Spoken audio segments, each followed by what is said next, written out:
ဟုတ်တယ်နော်မင်းကအရုပ်ဝယ်ပေးဟုတ်တယ်နော်အဲ့တော့ခိုင်းတာကိုလုပ်မယ်မြန်မာနိုင်ငံကကိုမမဦးတော်တော်တွေတွေ့ရင်ဘယ်လိုပြောရမလဲမင်္ဂလာပါအကျယ်ကြီးပြောအော်ပါအားကောအကျယ်ကြီးပြောအဲ့ဒါမှနောက်ထပ်ကျယ်ပြောစိတ်တာก็给了最后一次了叫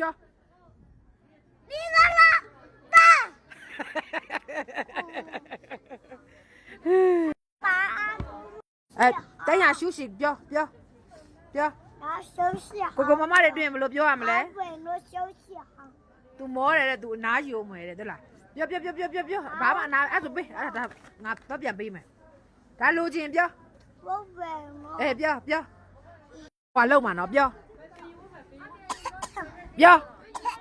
你မပြောဆိုအဲ့ရုပ်ကငါတော့တစ်ထည့်ကိုတော့ပြန်ပေးမှာနော်ဆိုင်မှာတော့ပြန်ပေးမှာနော်ပြောအကျယ်ကြီးပြောဒါလေးလိမ့်ပါတယ်ပြောဝိုင်းရွှင်ဒီနားကိုလာအောင်လို့ဒီကခေါ်နေဒီနားကိုနေလာခဲ့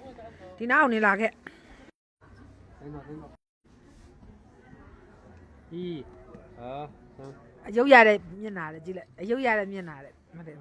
အယုတ်မရမချင်းလေအမခုနိုင်ကြရှိန်ကြအော်တာအယုတ်ရတဲ့မျက်နာလေကြည့်လိုက်ကြအောင်စစ်တာတော့ကာနေပါတယ်အဲ့မှာကြည့်လိုက်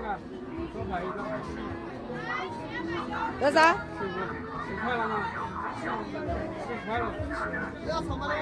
哦，挺好大的，马记的。这个是什么东西？是啥嘞？喏，你马记嘞。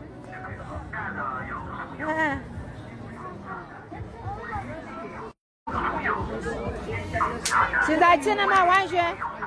现在吃了吗？